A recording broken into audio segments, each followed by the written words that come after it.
भाई गाय तो माता होती है, माता कहीं पे कूड़ा खाती है? किसकी मां कूड़ा खाती है? कोई हो ऐसा आदमी जो अपनी मां को रोज परोस के कूड़ा देता हो, थाली में कीजिए लो जी कूड़ा खा लो। तब ये सारे के सारे हिंदू कहां मर गए थे? कहां मर गए थे सारे के सारे जब हिंदुओं की रामलीला यहां पे बंद कराई गई? भाई कौन कर रहा है? कह रहे जी हम नहीं कर रहे, बीजेपी वाले कर रहे ना जी, हम नहीं कर रहे, कोई और कर रहा है। मगर तुम्हें आना है भाई, अगर तुम बुला रहे हो तो कौन कर रहा है? कह रहे ना जी हम नहीं कर रहे।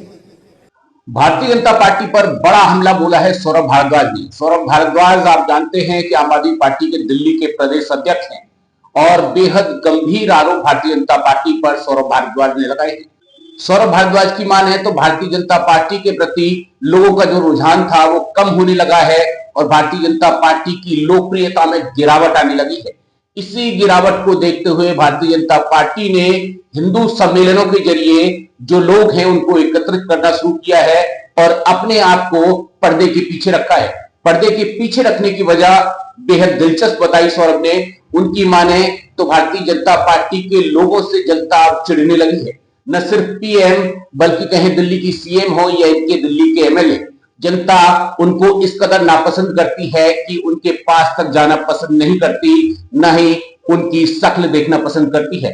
और इसलिए हिंदू सम्मेलनों के आयोजनों में भारतीय जनता पार्टी पर्दे के पीछे रही और दलित नेताओं और बड़े जो नायक रहे हैं, मसलन गुरु रविदास की बात करें या बाबा साहेब अम्बेडकर की, इनकी फोटोएं लगाई गई ताकि जनता को उन सम्मेलनों तक खींचा जा सके। 2 दिन पहले, 1 हफ्ते पहले विराट हिंदू सम्मेलन किया बीजेपी वालों ने। भाई कौन कर रहा है? कह रहे जी हम नहीं कर रहे, बीजेपी वाले कर रहे ना जी, हम नहीं कर रहे, कोई और कर रहा है। मगर तुम्हें आना है भाई, अगर तुम बुला रहे हो तो कौन कर रहा है? कह रहे ना जी हम नहीं कर रहे। ये बीजेपी वाले क्यों कह रहे हैं कि विराट हिंदू सम्मेलन ये नहीं कर रहे? क्योंकि इनके बुलाने पे अब लोग नहीं जाते हैं। इनके बुलाने पे लोग मोदी की रैलियों में नहीं जाते, अब इनके बुलाने पे लोग रेखा गुप्ता की रैली में नहीं जाते, इनके बुलाने पे लोग इनके एमएलए के यहाँ उद्घाटन में नहीं जाते। ये बात बीजेपी को समझ में आ गई, इसलिए स्कीम बनाई गई कि भाई हिंदू के नाम पे सम्मेलन कराओ और उसमें किसी बीजेपी वाले की फोटो मत लगा देना गलती से, वरना इसकी फोटो देख के भाग जाएंगे। तो आप सोचो, वो बड़े बड़े नेता जो 25 पैसे की चीज लगाते हैं उसके ऊपर फोटो लगाते हैं, उन्होंने उस पर अपनी फोटो नहीं लगाई क्योंकि मना किया गया था भाई अपनी फोटो मत लगा देना, तुम्हारी फोटो देख के भाग जाएंगे सारे। तो फोटो लगाई बाबा साहब अंबेडकर की, फोटो लगाई रविदास जी की, फोटो लगाई बड़े बड़े लोगों की और सबको बुला भाई आना जरूर है, हिंदुओं का मामला है आना जरूर है, हिंदुओं का मामला है आना जरूर है, और घेर घोट के हिंदुओं के नाम पर लोगों को इकट्ठा किया। वही बात को आगे बढ़ाते हुए, अपने आरोपों को और ज्यादा आगे बढ़ाते हुए सौरभ भारद्वाज कहते हैं कि भारतीय जनता पार्टी नकली हिंदुत्व का सहारा लेती है। रामलीलाओं पे, जो दिल्ली में रामलीलाएं होती हैं, उन पे भारतीय जनता पार्टी के लोगों ने कब्जा कर लिया है। यहां तक कि एक रामलीला जो सौरभ भारद्वाज और आम आदमी पार्टी के द्वारा उनकी विधानसभा ग्रेटर कैलाश में शुरू की गई थी, उसको भी भारतीय जनता पार्टी के नेताओं ने साजिश कराकर बंद करा दिया। रामलीलाओं के आयोजन भारतीय जनता पार्टी के लिए, उनके नेताओं के लिए कमाई का एक बड़ा जरिया बन गए हैं और इन आयोजनों के लिए राम की लीलाओं के नाम पर भारतीय जनता पार्टी के नेता धंधा करने लगे हैं।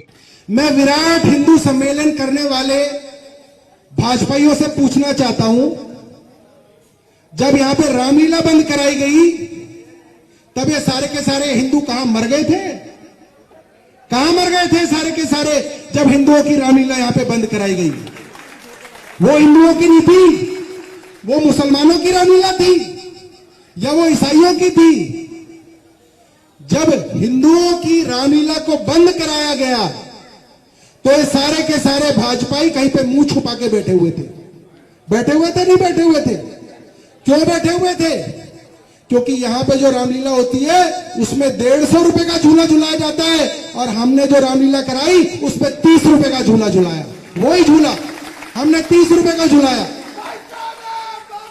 इनकी भाजपाइयों की जो रामलीला होती है, इन भाजपाई रामलीलाओं में आप देखो 150 रुपए की टिक्की खिलाते हैं चोर, क्योंकि लूटते हैं हिंदू के नाम पे आपको, क्योंकि जेब भरते हैं हिंदुओं के नाम पर। और वही टिक्की हमने 30 रुपए की खिला के दिखाई। दोस्तों बताओ, ये लोग धर्म के नाम पे भी लूटते हैं आपको। वही झूले वाला जो इनके यहां झूला झूलाता है, वही झूले वाले से हमने झूला लगवाया, और ये लोग 150 रुपए में झूला झूला रहे हैं, हम 30 रुपए में झूला रहे हैं।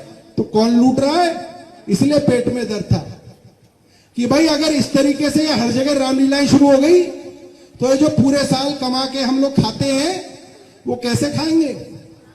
भाई एक बार रामलीला कराओ, पूरे साल खाओ, नोट कमाओ, पूरे साल खाओ, मौज लो। इसलिए सांसद पीछे पड़ गई बांसुरी स्वराज कि ये रामलीला नहीं होनी चाहिए। इनका एजी पीछे पड़ गया कि भाई ये रामलीला नहीं होनी चाहिए। जहां हमारी रामलीला होती थी वहां पे पेड़ लगाए गए रातों रात लाके, वहां पर डीडीए ने दीवार बना दी। क्यों बना दी? भाई यहां रामलीला बंद होनी चाहिए। रामलीला तो एक ही रहनी चाहिए बीजेपी वालों की, वरना धंधा कैसे चलेगा? तो ये लोगों का सच है, ये लोग हिंदू नहीं है, ये हिंदुओं के नाम पर सिर्फ धंधा करते हैं। वहीं सौरभ भारद्वाज ने तीसरा और सबसे जबरदस्त आरोप भारतीय जनता पार्टी पर लगाया गौ के नाम पर। सौरभ भारद्वाज कहते हैं कि गौ को माता कहते हैं ये लोग, और माता को कूड़ा परोसते हैं। माता कूड़ा खाती है, और भारतीय जनता पार्टी के लोग किस कदर निंदनीय हैं, इनकी कितनी निंदा की जाए उतनी कम है। सौरभ का आरोप है, साफ आरोप, कि क्या कोई अपनी मां को कूड़ा खिला सकता है? भारतीय जनता पार्टी के लोग माता को कूड़ा खिला रहे हैं। आइए ये सब आरोपों को तफसील से सुनते हैं और आपको बताते हैं कि सौरभ भारद्वाज ने किस कदर और कितने ये गंभीर आरोप लगाए। जितने भी ये जो गायों के दलाल घूमते हैं गांव के अंदर और गांव के बाहर, ये जानते हैं भाई गाय तो माता होती है। माता कहीं पे कूड़ा खाती है? किसकी मां कूड़ा खाती है? कोई हो ऐसा आदमी जो अपनी मां को रोज परोस के कूड़ा देता हो, थाली में कीजिए, लो जी कूड़ा खा लो। भाई तुम गाय माता को कूड़ा क्यों खिलाते हो? क्योंकि भाजपा ही है जिनकी गाय चारों तरफ घूम रही है। पता कर लेना, सब भाजपा ही है जिन्होंने गाय पाल रखी है। गाय कूड़ा खाती है और उसको दूध को पी के आपके बच्चों को कैंसर होता है। मैं आपको पूरा वैज्ञानिक रूप से बता रहा हूं, कूड़ा खाने वाली गाय के दूध को पी के आपके बच्चों को कैंसर ही होगा और कुछ नहीं होगा। क्यों? वो गाय जो है उसके पास हाथ तो होते नहीं है। पॉलिथीन में लोग कूड़ा बांध के फेंकते हैं, कोई दाल बांध के फेंकता है, कोई सब्जी के छिलके बांध के पॉलिथीन में फेंकता है, कोई कुछ और फेंकता है। गाय पॉलिथीन तो खोल नहीं सकती। आप खड़े होकर देख लेना, किसी भी दिन कूड़े के खत्ते पे खड़े हो जाना, आप देखना गाय जो है पूरा का पूरा पॉलिथीन खा जाती है। गाय छील के समेत पूरा का पूरा पॉलिथीन खा लेती है, और खा के वो उसकी आंतों में वो पॉलिथीन फंस जाते हैं। इसलिए आप जितनी भी गाय देखो वो पतली पतली तो होती है, मगर पेट फूल रहे होते हैं सबके। वो पेट इसलिए फूल रहे होते हैं क्योंकि उसकी आंतों के अंदर वो पॉलिथीन फंस गया है और अब वो मरने के लिए तैयार है। और वो गाय बहुत कष्ट से मरती है, बहुत कष्ट से मरती है, एकदम नहीं मरती, धीरे धीरे धीरे धीरे मरती है। खाया भी नहीं जाता क्योंकि आंतों के अंदर पॉलिथीन होता है। मगर ये दुष्ट उसका रोज दूध निकालते हैं, रोज गायों का दूध निकाला जाता है। और जिन लोगों के ऊपर हम दबाव डालते थे कि भाई तुम्हारी गायें या तो अपने घर में रखो, पालो इन्हें, या इन्हें गौशाला में भेजो, वो सारे के सारे लोग शिखा राय की मीटिंग करा रहे थे। वो याद है आपको? सारे के सारे वो दुष्ट हिंदुओं के दुश्मन जो गायों को मार रहे हैं, जो गायों को कूड़ा खिला रहे हैं, वो सारे के सारे शिखा राय की वोट कर रहे थे, शिखा राय के लिए मीटिंग करा रहे थे, और आज भी शिखा राय के साथ घूम